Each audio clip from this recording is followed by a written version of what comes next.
Salut les abonnés, j'espère que vous allez bien. On continue et je vais vous lire le chapitre 9 de la Genèse. Noé et ses fils. Dieu bénit Noé et ses fils. Il leur dit, reproduisez-vous, devenez nombreux et remplissez la terre. Vous serez craints et redoutés de tout animal de la terre, et de tous les oiseaux du ciel, tous ceux qui se déplacent sur le sol et tous les poissons de la mer, ils sont placés sous votre autorité. Tout ce qui se déplace et qui vit vous servira de nourriture. Je vous donne tout cela de la même manière que je vous ai donné l'herbe verte.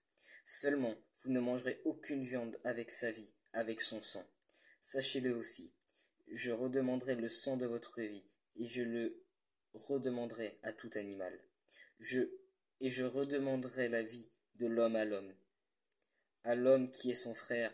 Si quelqu'un verse le sang de l'homme, son sang sera versé par l'homme, car Dieu a fait l'homme à son image. Quant à vous, reproduisez-vous et devenez nombreux.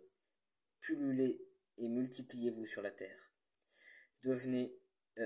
Dieu dit encore à Noé et à ses fils, j'établis mon alliance avec vous et avec votre descendance après vous, avec tous les êtres vivants qui sont avec vous, tant les oiseaux que le bétail et tous les animaux de la terre, avec tous ceux qui sont sortis de l'arche, avec tous les animaux de la terre, j'établis mon alliance avec vous.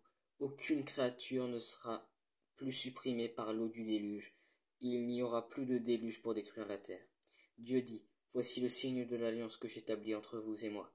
Ainsi que tous les êtres vivants qui sont avec vous pour toutes les générations, j'ai placé mon arc parmi les nuages, et il servira de signe de mon alliance conclue entre moi et la terre. Donc bien sûr, là vous comprenez qu'on parle de l'arc-en-ciel, c'est-à-dire que aujourd'hui c'est quand il a plu et qu'il y a le soleil qui vient juste après, ou quand il pleut et qu'il y a le soleil en même temps, qu'il y a un arc-en-ciel. Et historiquement, du coup, dès le début, comme on peut le lire là, l'arc-en-ciel, c'est pas un symbole de gens dérangés mentalement. Historiquement, du coup, c'est un symbole d'alliance entre Dieu et les hommes.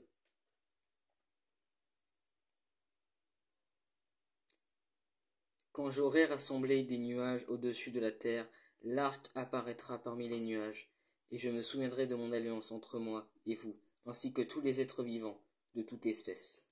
L'eau ne se transformera plus en déluge pour détruire toute créature. L'arc sera parmi les nuages, et je le regarderai pour me souvenir de l'alliance éternelle entre Dieu et tous les êtres vivants de toute espèce qui se trouvent sur la terre. Dieu a dit à Noé, tel est le signe de l'alliance que j'établis entre moi et toute créature sur la terre. Les fils de Noé qui sortirent de l'arche étaient Sem, Cham et Japheth. Cham fut le père de Canaan. Voilà quels sont les trois fils de Noé. Ce sont eux qui ont peuplé toute la terre. Noé commença à cultiver le sol et planta de la vigne. Il but du vin et devint ivre, si bien qu'il se dénuda au milieu de sa tente. Cham, le père de Canaan, vit la nudité de son père, et en parla à ses deux frères qui se trouvaient à l'intérieur. Alors Sem et Japheth prirent un manteau, le mirent sur leur épaule, marchèrent à reculons et couvrirent la nudité de leur père.